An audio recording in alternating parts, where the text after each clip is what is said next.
Teaching 13 on Conversations with God by Neale Donald Walsch, book 1.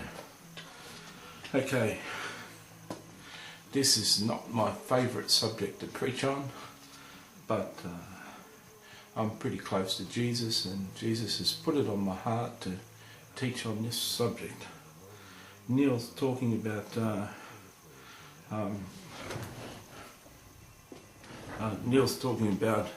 right and wrong choices that people make, and talking about the ultimate outcome of things. That God doesn't really care about the choices we make. What he cares about is the outcome in our lives. The underlined portion I'll read to you here. Yes, God, in a sense, does not even care about the outcome, not the ultimate outcome. This is because the ultimate outcome is assured, and this is the second great illusion of man, that the outcome of life is in doubt.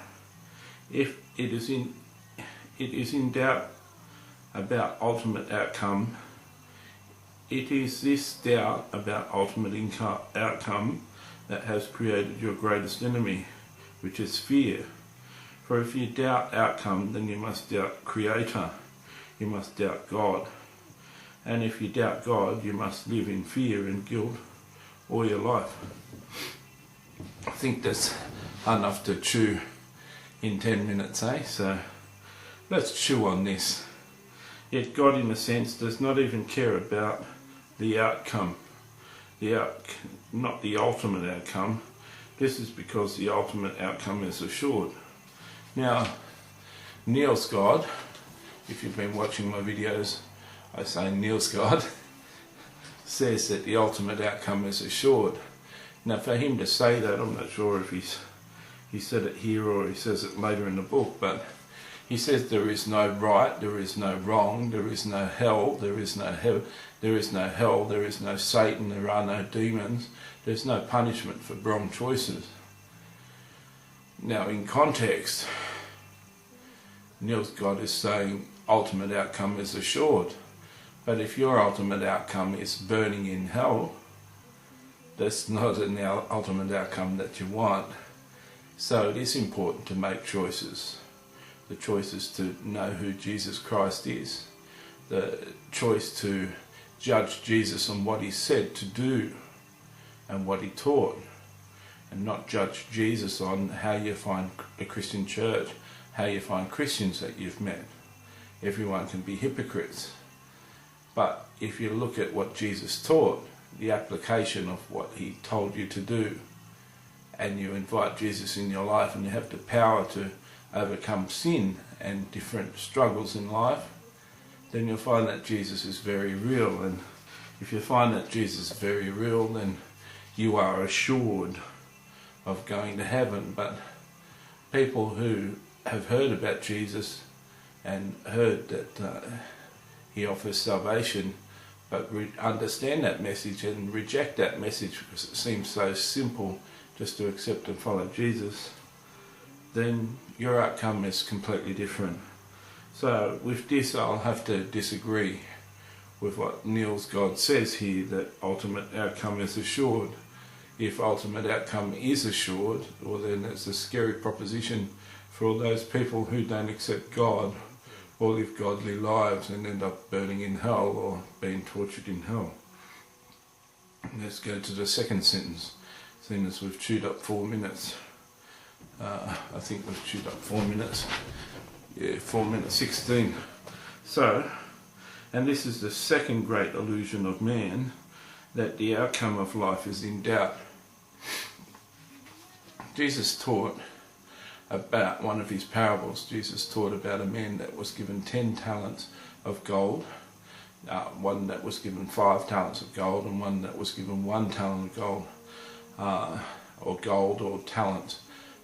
I think a talent was $50,000 or $250,000 worth, so 10 talents was like either $2.5 million, or it was 500,000 or something. It was a lot of money. 5 talents was half of that, and 1 talent was a tenth of the original. So 250,000 on the high side or 50,000 on the low side. Even if you're given $50,000, you can do something with $50,000. You can buy, you can invest in a block of land, for instance, and the land can appreciate. You can do all sorts of things. Anyway, Jesus gave 10 talents to one, 5 talents to another, 1 talent to one. The one with 10, when the master came back, this parable, when the master came back, the one with 10 had made another 10. When he came to the one with 5, he'd made another 5. He said, well done, good and faithful servants. You've been faithful over little, now I'll give you faithful over much. You can rule many cities for me. But when he came to the man with 1 talent, the guy had buried it, and he said, you're a hard master, expecting gains from work you haven't done. Rather than lose your talent, risk your talent, I buried it, so here's your 1 talent back. And the master said, hand him over to the torturers, which is a symbol for hell. Jesus said that because the guy was unworthy and unfaithful with what he was given, it was taken away from him and he was thrown into hell. Now, that proves that ultimate outcome is different by the choices we make. That guy could have invested.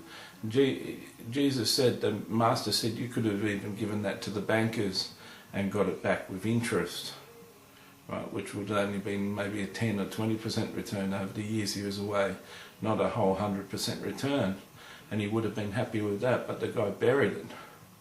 Jesus says, if he's given you something and you don't use it for the betterment of people and God, well then you're going to be in a scary place.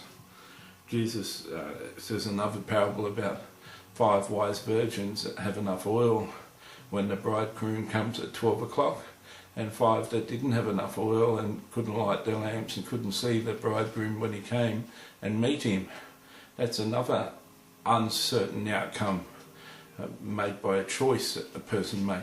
So they couldn't go to the wedding supper, they couldn't actually go to heaven, they missed out on the bridegroom in the marriage. And Jesus talks a lot about a marriage in heaven that he's going to have with his believers one day when they're united. So when Neale Donald Walsch's God says in the second great illusion of man that the outcome of life is in doubt, there's 2 parables I've shared where Jesus talks about different outcomes based on choices people make on earth. Neale's God is in direct opposition to Jesus Christ's teaching. Now, I could go on with 2 or 3 other parables with different outcomes. Okay? But I'm not going to here, I'm just going to say that. Okay, now we get 2 minutes. If this doubt and ultimate outcome has created your greatest enemy, which is fear, for if you doubt outcome, you must doubt Creator, you must doubt God, and if you doubt God, you must live in fear and guilt all your life. A lot of people say people don't like the Christian religion because it's full of guilt and shame and fear. Solomon says the fear of God is the beginning of wisdom.